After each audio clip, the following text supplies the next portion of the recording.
Hello everyone, good evening, welcome to my channel Deepak sir. आज मैं आप लोगों के बीच एक नया चैप्टर लेकर आ रहा हूँ, जिस चैप्टर का नाम है द एड्रेस। क्या नाम है? The address. इस चैप्टर को, इस लेसन को लिखने वाले का नाम या फिर इनके जो लेखक है वो है मार्गा मिनको। कौन है? मार्गा मिनको। चलिए, हमें यह जानना है कि यह स्टोरी किस तरह का स्टोरी है। तो देखा जाता है कि यह स्टोरी एक ऑटोबायोग्राफिकल स्टोरी है, जिसमें एक लेडी के बारे में और उससे रिलेट एक उनकी बेटी के बारे में बताया गया है, और एक उनके नेबर्स या फिर उससे रिलेट होने वाली एक और लेडी के बारे में बात किया गया है। यह स्टोरी एक जगह से स्टार्ट होता है, जो कहाँ है? हॉलैंड में। कहा? हॉलैंड एक जगह है, उस जगह से यह स्टार्ट हुआ है हमारा स्टोरी। इस स्टोरी में हमें क्या जानना है, तो यह स्टोरी का हम लोग हिंदी समरी क्लियर करेंगे, और इस स्टोरी में हमें पता चलते चले जाएगा कि यह स्टोरी का आखिरकार द एड्रेस नाम क्यों रखा गया है। क्लियर है? तो चलिए हम लोग कुछ चैप्टर स्केच के अकॉर्डिंग पढ़ते चलेंगे और समझते चलेंगे। फर्स्ट हमें पढ़ना है क्या? यह स्टोरी किन मुद्दों को लेकर चलता है। तो बोलता है, this story is a touching account of a girl who goes in a search of her mother's belonging after the Second World War in Holland. बोलता है क्या कि यह स्टोरी सेकेंड वर्ल्ड वॉर के दौर पर लिखा गया है। उस दौर को देखते हुए, उस समय को समझते हुए लिखा गया है, जो हॉलैंड में है, और ये सेकेंड वर्ल्ड वॉर का समय है। क्लियर है? इस समय में जो घटनाएं हुई है इनके साथ, और इस चैप्टर में जो कैरेक्टर है वो कौन है? फर्स्ट तो नैरेटर। नैरेटर कौन? तो नैरेटर मिसेस एस। वो कौन है? नैरेटर। और इनकी एक डॉटर है जो ऑथर है। वो कौन है? Author means Mrs S daughter. एक और कैरेक्टर है इसमें, वो कौन है? तो वो है मिसेस डॉर्लिंग। कौन है? Mrs Darling. अब चैप्टर का समरी में पता चलेगा कि ये मिसेस एस कौन है, मिसेस एस डॉटर कौन है, और ये मिसेस डॉर्लिंग कौन है। क्लियर है? तो चलिए इस चैप्टर का कंक्लूजन से स्टार्ट करते हैं कि यह चैप्टर हमें क्या समझाने का प्रयास करता है। तो फर्स्ट, यह स्टोरी एक सेकेंड वर्ल्ड वॉर के समय में स्टार्ट होता है, जो मिसेस एस के थ्रू बताया जाता है। किसको? अपनी बेटी मिसेस एस डॉटर को, अपनी बेटी को बताती है। क्लियर है? यह स्टोरी क्या, किस मुद्दों पर है? तो मुद्दा बात किया गया है क्या कि मदर्स बिलोंगिंग। किनके बारे में? मदर्स बिलोंगिंग, मतलब माँ से जुड़ी हुई कुछ यादें को इकट्ठा करने के बारे में बताया गया है। सेकेंड बोला जाता है क्या कि but even after finding what she so much wanted to touch, to see, to feel and remember, she leaves everything behind as it could not bring her dead mother's back. बोलता है क्या कि वो उन यादों को इसलिए लाना चाहती है क्योंकि वो भले ही अपनी माँ को वापस ना ला पाए, लेकिन उनकी यादों तो अपने पास रख सकती है। तो इन सोच के बदले वो क्या करती है? वो कुछ चीजों को याद रखती है, और ये बिलोंगिंग्स मतलब जो थिंग्स है उनके बारे में बात करेगी। तो चलिए स्टार्ट करते हैं। ये स्टोरी का समरी स्टार्ट होता है कहाँ से? तो हमारा हॉलैंड से। यह समय उस समय का है जब सेकेंड वर्ल्ड वॉर चल रहा था, और इस समय क्या है कि एक जो हमारी मिसेस एस है वो अपनी बेटी के साथ हॉलैंड में रहती है। उस दौरान क्या होता है कि उनके घरों में बहुत अच्छा कीमती सामान हुआ करता था, जिसे लोग अपने अकॉर्डिंग वैल्यूएबल थिंग्स समझते हैं कि हाँ ये एक एज अ वैल्यूएबल थिंग्स है। वो उस दौरान क्या करती है? उसकी माँ के साथ, किसकी? मतलब कि जो डॉटर है, ऑथर है, उसकी माँ मिसेस एस, उनके साथ एक लेडी जुड़ती है। कौन? Mrs Darling. कौन जुड़ती है? Mrs Darling. और वो क्या करती है? मिसेस मतलब ऑथर के घर से, मतलब कि उनकी बेटी ऑथर के घर से क्या करती है मिसेस डॉर्लिंग हमेशा कुछ न कुछ सामान को अपने घर ले जाया करती है। और फिर उस समय जो हमारी उसकी मतलब कि ऑथर है, वो उस लेडी को, मतलब कि मिसेस डॉर्लिंग को, अपने सामानों को उस लेडी के द्वारा ले जाया हुआ देखकर वो कुछ बोल नहीं पाती, क्योंकि वो बहुत ही उस समय छोटी थी। और वो अपनी माँ से पूछती है कि ये लेडी कौन है? ये आती है और हमारे घर से क्या होता है, कुछ ना कुछ सामान लेकर चला जाती है, जो हमारे घर में एज अ वैल्यूएबल थिंग्स है।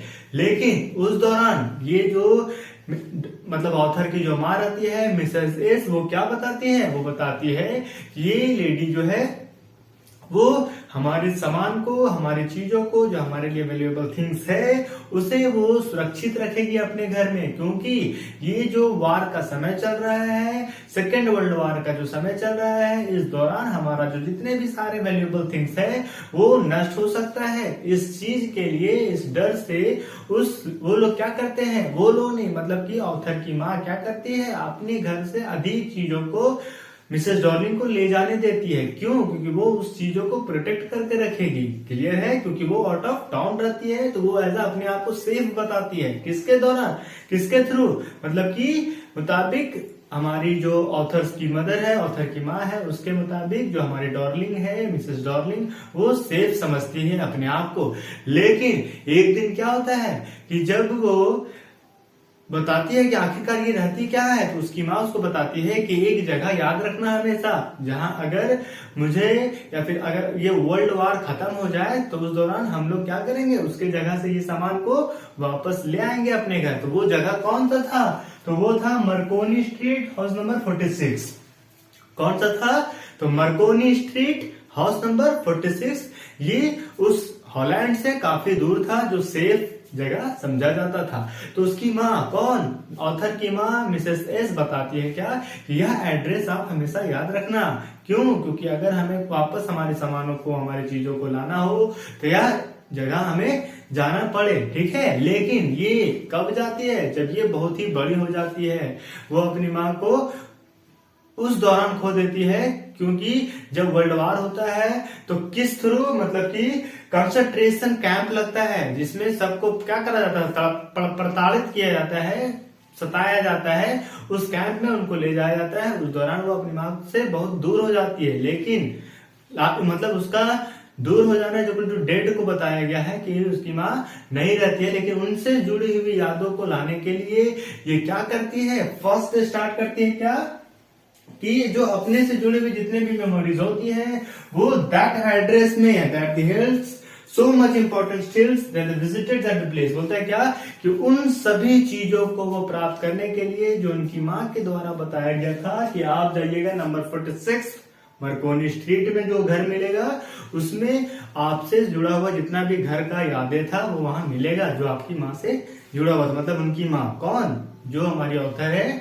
जिसको हम लोग मिसेस एस डॉटर बोले हैं। क्लियर है? तो वो उस दौरान जब जाती है उनके दौरान मिसेस डॉर्लिंग के यहाँ, तो दरवाजे को नॉक करती है। वो जाती है किस थ्रू? तो रेल के थ्रू, मतलब ट्रेन के थ्रू वहां पहुंचती है। मतलब काफी दूर है, जिसके जाने के लिए हमें क्या हेल्प लेना पड़ा, तो हमें हेल्प लेना पड़ा ट्रेन का। लेकिन जब वैसे वहां पहुंचती है 46 नंबर हाउस में, तो दरवाजा क्या होता है, आधा खोलती है। कौन? Mrs Darling. और वो बोलती है क्या, जो हमारी मिसेस एस डॉटर है, वो जाके ठुठकाने के बाद बोलती है क्या ये मिसेस डॉर्लिंग का घर है? तो वो डायरेक्ट बोलती है, वो पहचान जाती है कि ये तो मिसेस एस डॉटर है, मतलब एस की डॉटर है। लेकिन वो बोलती है नहीं, यहाँ कोई डॉर्लिंग नहीं रहती है। वो कुछ नहीं बोली, यहाँ कोई नहीं, हमने आपको नहीं पहचान, ना ही आप हमें पहचान रहे, ऐसा वो फील करते, रिएक्ट करती है। उस दौरान जो हमारी ये कौन, हमारी जो मिसेस एस डॉटर रहती है, वो सोचती है क्या मैं गलत एड्रेस पे पहुंच गई हूँ, क्या मैं गलत एड्रेस पे पहुंच गई। मतलब कि ये चैप्टर का रखने का नाम जो है, एड्रेस जो इसी के दौरान में है कि आखिरकार जो एड्रेस पे पहुंचना है, क्या मैं वो सही पहुंची। तो वो सोच में रहती है क्या मैं सही पहुंची या नहीं। लेकिन वो कंफर्म कब होती है, जब देखती है क्या कि जो मिसेस डॉर्लिंग रहती है वो आधे गेट को ही खोलती है, और जो डॉर्लिंग अपनी स्वेटर पहने हुए रहती है वो ग्रीन नीटेड कोट रहता है। क्या रहता है? हरा कलर का नीटेड कोट रहता है, जिसमें क्या रहता है, वुडन बटन लगा हुआ रहता है, लकड़ी का बटन लगा हुआ रहता है। उनको देख के मिसेस जो एस डॉटर है वो कंफर्म हो जाती है कि हम कहाँ पहुंचे हैं, एक सही एड्रेस पर पहुंचे हैं। लेकिन जब वो उनको नकार देती है कि आप कौन, हमें नहीं मालूम, तो बोलती है कि नहीं, ये तो मेरी माँ की है, ये ड्रेस जो है वो मेरी किसकी है, माँ की है। तो वो बोलती है क्या, कौन, मिसेस डॉर्लिंग बोलती है क्या, कि हमने उम्मीद नहीं किया था कि ये वर्ल्ड वार के बाद मेरे पास कोई आएगा भी तुमसे रिलेटेड और हमें ये सामान मांगेगा। लेकिन वो क्या बोलती है कि ये सामान कुछ भी यहाँ आपका नहीं है। लेकिन फिर वो क्या करती है, जो हमारी मिसेस डॉटर रहती है वो वापस घूम जाती है और फिर अपने घर के लिए रिटर्न होने स्टार्ट कर देती है। लेकिन क्या करती है, जैसे वो वापस जाने के लिए ट्रेन में बैठती है तो उसे फिर बचपन का वो याद आ जाता है कि मेरी माँ बोला करती है कि बहुत सारी कीमती वस्तुओं को ये ले गई है, बहुत सारे बैग भर भर के ये लेके चली गई है। इन सभी चीजों को जब तुम एक सेपरेट जगह में शिफ्ट हो जाओ तो ये सब सारा ले आना, क्योंकि ये सब चीज आपसे बिलोंग करता है और आपकी माँ से बिलोंग करता है, तो आप लाना ही चाहेंगे। तो उस चीज को सोचती है और ये अगेन मतलब सेकेंड टाइम फिर से उस नंबर 46 नंबर हाउस में जो मार्कोनी स्ट्रीट में है वहां जाती है। कौन? तो हमारी मिसेस डॉटर। सेकेंड टाइम जाने से क्या होता है कि वो जब दरवाजा ठुठुकाती है तो मिसेस डॉर्लिंग की बेटी दरवाजा खोलती है। दरवाजा खोलने के दौरान वो उसको अंदर भी बुला लेती है। कौन? मिसेस डॉर्लिंग की बेटी। उस दौरान क्या होता है, मिसेस डॉर्लिंग की जो डॉटर रहती है वो मिसेस एस डॉटर से क्या पूछती है, क्या आप चाय लीजिएगा? तो उस दौरान ये हाँ बोल देती है और वो चारों तरफ देखती है उस रूम में बैठ के, ये जितने भी चीज है ये मुझसे तो बिलोंग करते हैं, क्योंकि अधिकतर से अधिकतर मतलब अधिक से अधिक वैल्यूएबल थिंग्स जो इस डॉटर के घर में हुआ करता था वो अभी किनके घर में है, तो डॉर्लिंग के घर में है।